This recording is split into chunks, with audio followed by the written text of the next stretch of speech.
In an effort to save her dying daughter, they accidentally end up in an alternate reality, and it's really scary. I hate when that happens. Silent Hill? Missing child in the opening scene? This is setting up to be a horror movie, but dive into it we shall. So the scene opens with a woman, likely a mom, screaming and looking for her child. Usual Hollywood trope, there's a teddy bear left behind, and for people like me who have made a hobby out of watching true crime documentaries, you know what this means. There has been an abduction. Off the top of my head, I'm thinking the child could have been lured away or grabbed and shoved into a moving vehicle, but my money is on lured and abducted. Let's see if my theory is right as the movie progresses. Anyway, the mother is still screaming and looking for her kid, and she starts to go deep into the woods until she busts out what looks like the Grand Canyon. I'm too scared of heights to be watching this really. Nevertheless, wouldn't you know, the mother finally sees her child, and boy was my prediction off by miles. Sharon, the child we've been looking for, is standing on the edge of a cliff and staring into the water. Oh my god, she's going to jump. Apparently there's this demonic looking child looking up at her from deep in the water and calling her soul or something, and just as she's about to jump, her mother comes in and grabs her. Dad comes to join them shortly as Sharon screams Silent Hill over and over again. Hey, that's the name of the movie. From the parents' conversation, it's not the first time this is happening or the first time she sang Silent Hill, so they decide something has to be done. And that's the prologue, guys. Somehow I already know that I should turn my eyes away from this movie because it's going to scare the life out of me. But alas, we shall proceed. I'll keep an extra pair of underwear nearby just in case. Of course, the main movie begins in a field all bright and sunny with Sharon drawing and showing off her painting to her mother. But we are not deceived, dear movie producer. We know this is just to make us feel comfortable so you can destroy us when we least expect it. Not falling for that. Like clockwork, barely 40 seconds into the pretty scene and the mother sets the stage for what is going to be the rest of the movie. She and her daughter would be going on a trip to Silent Hill, the place Sharon called out in the prologue and apparently always calls out when she sleepwalks to dangerous cliffs. I mean, I don't know why anyone would want to do that. Like if someone has a nightmare, you take them to the shrink. You don't take them to the place of their nightmares. What good could ever come of that? But you do you, I guess. As the camera pans out with mother and daughter walking to their car, a verse from the Bible comes into focus. Do you not know that we will judge angels? Do you not know that the saints will judge the world? Obviously, this is a toolbox the filmmakers want us to save for later, but I've got to say that I'm not excited about where that leads. Anyway, in the next scene, we see Sharon's father, Christopher, Googling Silent Hill on his computer. What he finds is terrifying for him and for all of us. From Christopher's frustration, you can tell that he wasn't on board with his wife's plan to take their daughter to Silent Hill. Seeing all that stuff about Silent Hill being a ghost town certainly didn't help, but Rose, his wife, is obviously desperate. So she pretty much middle-fingered him and went on with what she had to do. And so we move back to Rose and Sharon, who have now started their trip. As they keep driving, Rose stops at a gas station to get gas. She picks up her child's drawing pad and checks out the sketches, which now look a lot darker than the sunny, happy pictures Sharon drew initially. But Sharon has no recollection of drawing any of those pictures, and in fact, she starts to cry. Rose hugs her and reassures her that it's all good, but she also wants to get coffee, and so she leaves her daughter in the car and walks into the coffee shop right at the gas station. And here I am watching with my flabber properly gasted.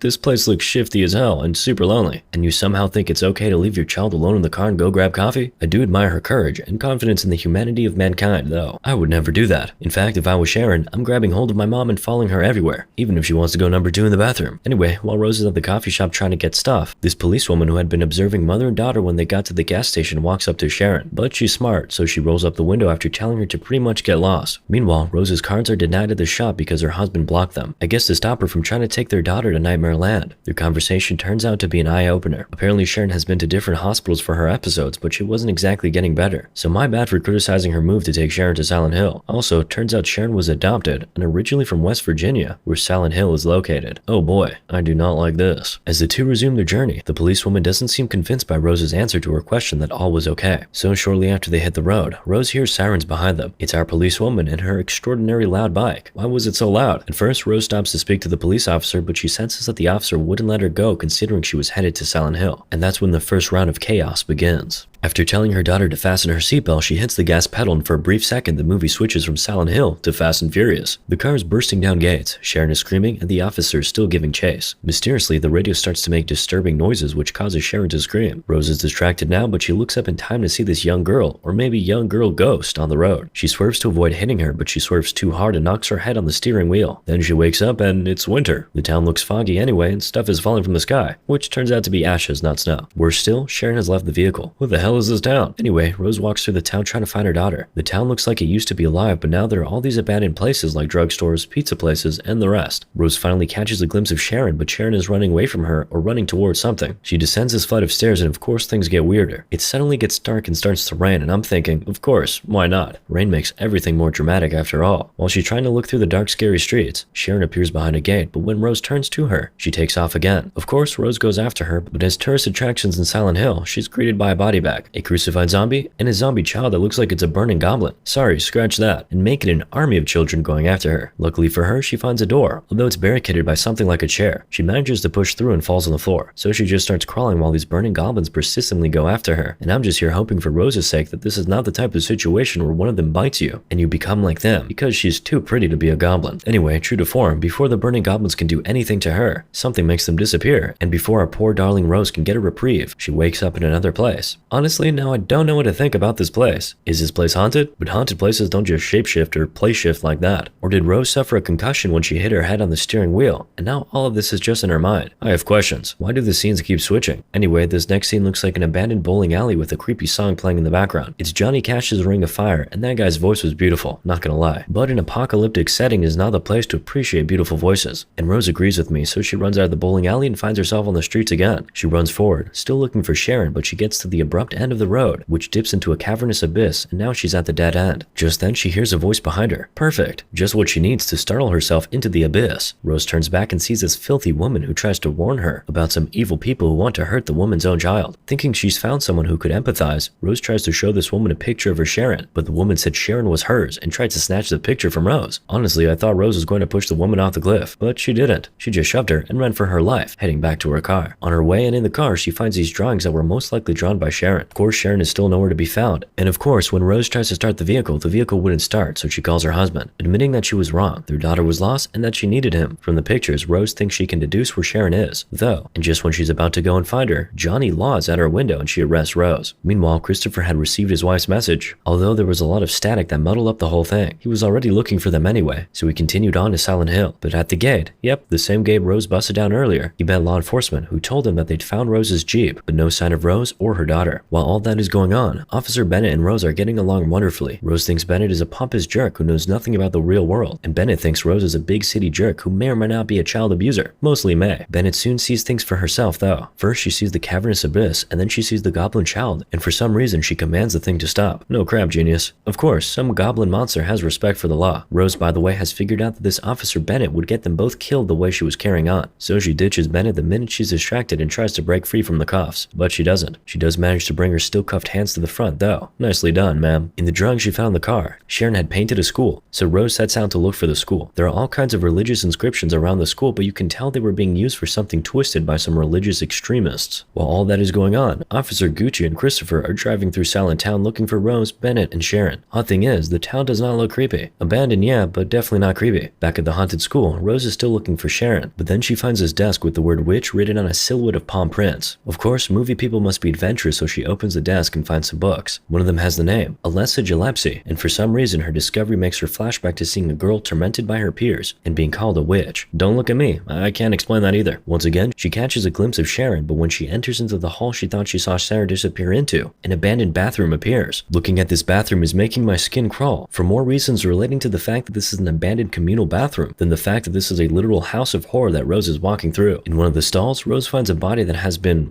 strangulated, crucified, whatever it was horrifying, and the body had a key in its mouth. Once again, our movie person does what no human being would ever do in real life, reach into the body's mouth and pull out the key. Frankly, I'd sooner clap myself than do that. At least I get to go out on my own terms, but considering what kind of dystopian purgatory this place is, I'm pretty sure taking the easy way out is not on the table. Anyway, Rose tries running from the bathroom, but then these guys in gas masks are on the other side of the door, so she locks the bathroom door and starts to pray. Well, her prayers get answered in the best way you could hope for in this disgusting nightmare of a world. The gas mask people suddenly leave when their bird starts acting all crazy, but then the bathroom turns into some disgusting otherworldly scene, and the corpse she got the key from comes back to life and starts to slither like the pet reptile of Satan. I'll spare you the details of this world because it's disgusting, and talking about it is absolutely traumatic, so we'll just fast forward that. Thank you very much. Anyway, in the middle of this tale of 1,000 horrors, Rose's husband and Officer Gucci finally enter the school. Once again, it looks abandoned, but it's a bright and sunny day. Not at all like the nightmare of horrors Rose is in. And then it just clicks. Rose is locked in some kind of hellish alternate reality. You can't exactly say it's not real per se, but it's definitely not the real world. But anyway, let's move on. One time, Rose thinks she's found Sharon, but it turns out to be some other little girl just sitting there possessed and drawing maniacally. Finally, Rose just gives up. These giant roach demons start approaching her to eat her up, but she doesn't even try. Lucky for her, Officer Bennett comes in and drags her out into a room and locks the door. But there's a Grim Reaper kind of guy that's also after them, and he pierces the door through with his sword. I kind of feel like Officer Bennett might die here. It's something this crazy movie would do. Luckily, she doesn't expire just yet. Instead, she shoots the Grim Reaper guy with her gun, and then he and his demon roaches leave. The scene changes again, Anna and Rose and Bennett make their way to the hotel on the key from the corpse, Grand Hotel. Meanwhile, Chris is escorted back to his car by the police, having found nothing in Silent Hill. He tries to call the police records department on his way, but they wouldn't talk to him about Silent Hill, so he's at yet another dead end. Back at the hospital, Rose meets her first friend in this jacked up dystopian world, the filthy woman that wanted to steal her daughter's picture. Small world, right? Anyway, there's another woman at the hotel too, and she's throwing stuff at the filthy woman. Eventually, filthy woman leaves, and then Rose and Bennett try to find out what's up with this woman. Her name is Anna, and she's obviously psychotic. This is also another religious extremist. Now I'm sure you're probably wondering what's been going on in the land of the living since all of this has been unfolding. Well, Chris decided to delve into breaking and entering. If the authorities wouldn't give him information, best believe he was going straight into the horse's mouth for himself and grabbing that info. I've got to tell you though, I don't see how the records office looks any different from Silent Hill. The department is as empty and devoid of color as the town of nightmares itself. All the department is missing is an ever-burning coal mine along with an army of demon roaches. Plus, this archive must have no record of value in it because our guy got in without any effort at all. Probably give him a tiny star for breaking the glass to the records room himself. Other than that, it was like taking candy from a baby. Anyway, Chris is going through the records and holy cow, he sees a picture of Sharon, except that it's not Sharon. It's Alessa Gillespie. Yep, the same Alessa Gillespie witch girl from the town of nightmares. Chris figures that Alessa must be Sharon's birth mother, which means that the possessed girl with the maniacal drawing was actually Alessa. This makes me super uncomfortable. Meanwhile, Rose, Bennett, and Anna band together to look for Sharon. As they continue on their search, Rose and Bennett find out that the people of Silent Hill were witch hunters who gratuitously burned anyone they suspected to be a witch at the stake. The trio make their way into room 11-1 at the hotel, the same room number that was on Alessa's case file at the archive department. Apparently, something really bad happened to Alessa in that room, and while I do sympathize with her, I'm not sure I'm interested in finding out because mental health and stability. But hey, wait a minute. Has this all been going on in one day? What? Like literally zero chills in this movie, man. By the way, I hope you're not shocked to hear that room 11-1 was an entire world on its own. Definitely not just a room. Searching through the runes, Rose finds Alessa, but it's a figment of her imagination. She finally realizes that it was Alessa who led them here all along. It doesn't matter anyway because Anna says they have to go because the darkness is coming. Rose seems hesitant because the church Anna is leading them into seems familiar. Dahlia, the filthy woman, shows up again to warn Rose and Bennett not to go into the church. Rose finally figures out that Dahlia must have been Alessa's mother and tries to find out from her why Alessa brought the two of them to this world. Before she can get an answer, the darkness comes and Dahlia appears to have summoned Grim Reaper Guy, who picks Anna up and literally tears her flesh away from her bones, flinging it at the church doors just as Rose and Bennett enter into the church. While inside, we meet Christabella, the head of the church, who saves Bennett and Rose from getting mobbed by the church people, who are 100% sure that both of them are witches. But of course, it's obvious that Christabella is pure evil. We just have to wait a little bit for her to unleash the dragon. Anyway, the church people start to pray some really weird prayers, but it makes the darkness go away, so I guess it works. When Rose manages to get some alone time with Christabella, she asks the church matriarch to tell her where her daughter is. Christabella tells Rose that her daughter is with some demon that no one ever meets and survives, but as the kind and gracious matriarch that she is, she helps Rose and Bennett get to the place where they are supposed to find the demon before leaving them to their fate with her very best wishes. As she turns to leave though, she tries to return Sharon's photo to Rose, but then Christabella sees the photo and sees Sharon's striking resemblance to Alessa. Of course, she can't let either Rose or Bennett live, but Bennett sacrifices her life so Rose can make a run for it and find her daughter. Rose makes a run for it and finally gets to the room where Alessa is. Inside the room, Alessa welcomes her and finally gives her the backstory. Apparently, Alessa was a child of a single mother, Dahlia, and the people around her bullied her because she didn't know who her father was. Relatable. Not only that, a school janitor got sussy with her, and that's who ended up becoming the mutilated corpse Rose found in the school bathroom. Sounds about right for a disgusting monster. Now wouldn't you know it, Christabella was actually Dahlia's sister, and because Dahlia wouldn't tell who Alessa's father was, she and her religious cult decided that Alessa was evil and declared that Alessa needed to be purified. I don't understand why Dahlia believed Christabella because that woman's face is so uncomfortable, but she did, and she gave Alessa to Christabella, who now took her to the Grand Hotel with the rest of her cult to burn Alessa alive. They put Alessa on some metal ring that was molded to have some cult symbol and hung her over a cauldron of maybe hot coal or lava. Now fortunately, or maybe unfortunately, Officer Gucci and his team step in before Alessa dies and rescues her, but the fire destroyed pretty much all of the town. Man, Alessa was badly burned, and so understandably she was afraid and angry and vengeful. Now from here it gets pretty confusing, not gonna lie, so you've got to pay attention. Anyway, here goes. So there's Alessa, but she's got like several versions of herself. There's the innocent little girl who became Sharon that Rose and Chris adopted. Then there's also Dark Alessa, who's causing all the chaos in the nightmarish alternate reality of Silent Hill as an act of revenge. I guess there are others, but they haven't been revealed yet. Not even sure I want to meet them. I just want the nightmare to end at this point. Plus, the timeline doesn't exactly make sense. Sharon was born in 1995 according to the movie, because it's 2004 and she's 9. But Dark Alessa made the deal with Burned Alessa to take revenge in 1974, after which she dropped Sharon, the last bit of goodness in Alessa, at the orphanage. So like, how did the whole Sharon thing work? You didn't think we'd notice, did you, Mr. Movie Producer? But I've got to give kudos to this actor. She's really killing it, but I really do hope her parents took her to therapy afterward. This kind of acting cannot be good for a kid's mental health. I mean, I'm an adult, and I would never go within 10 feet of an acting job like this. This child is so brave, but still, therapy. Anyway, Alessa co-ops Rose into her revenge-seeking plan. Because of the cult's blind conviction, Alessa reveals that she can't exactly get into the church. So Rose agrees to be possessed by Dark Alessa so Dark Alessa can enter the church and exact revenge. Meanwhile, we learn that Sharon is with Dahlia, who's been protecting her in her home all along. But Christabella finally finds Dahlia and Sharon, and now they want to burn Sharon like they burned Alessa. Some people just never learn. By the way, we also find Officer Bennett. Apparently she isn't dead, but she sure is about to be, as the crazy cult is about to burn her too. Okay, hold up. Something just hit me. Why is Christabella looking the exact same age she looked back in 1974 when the fire happened? Oh damn, Christabella and her cult actually died in that fire. That's the only thing that makes sense. It's the only explanation for why Christabella hasn't aged, because if you back up and look at Officer Gucci and Dahlia from the throwback, they look younger than they are in the present time, but Christabella is the exact same age. Interesting. Anyway, Rose couldn't step in on time to save Officer Bennett, but she stepped in just before they burned poor Sharon. She tried to tell the crazy cult the truth about how they all burned in the fire, and the apocalypse they claimed they were trying to stop with the burning of witches was not a thing. But of course the response was the same: burn her. And when Rose wouldn't stop telling Christabella the truth, especially how she was using the people's fear to control them, Christabella stabs her with a knife and seemingly kills her. The sick people rejoice, but they stop laughing when they realize that Rose is still alive. The blood that drips from her wound destroys the church as the wound heals itself. Both Alessas then show up from underground: burned Alessa and Dark Alessa. Many tentacles of barbed wires which are projecting from burned Alessa's hospital bed then strangulate and kill all the cult members. Christabella's death is of course special. She gets it tearing into two, a la Hellraiser, while Dark Alessa dances in the rain of her blood. That's cold, man. Even Dahlia has to ask what she has become, and it would appear that Alessa has sort of poisoned Rose, because Rose also kills one of the cult members. In the middle of all that, Rose goes to pick up Sharon from the stake to which she was tied. She convinces her daughter that it was all just a bad dream and that she could just close her eyes. Sharon initially listens, but eventually she opens them again and catches the eyes of Dark Alessa looking down at her. Soon after, she passes out and wakes up in a different scene, although still the foggy world, except that Christabella and the rest of the cult are no longer there. Only Dahlia remains. As they walk out of the church to the car, Rose wonders aloud why Dark Alessa spared her, and Rose repeats a line that Bennett told her initially: because you were her mother. Mother is God in the eyes of a child. As Sharon and Rose leave the church, Sharon gets the look in her eyes that makes me believe Dark Alessa is now inside her. And I know she is because when they get back to the car, it miraculously starts working again for reasons I can only attribute to Alessa's powers. Anyway, Rose and Sharon return home, but we quickly find out that they are not home.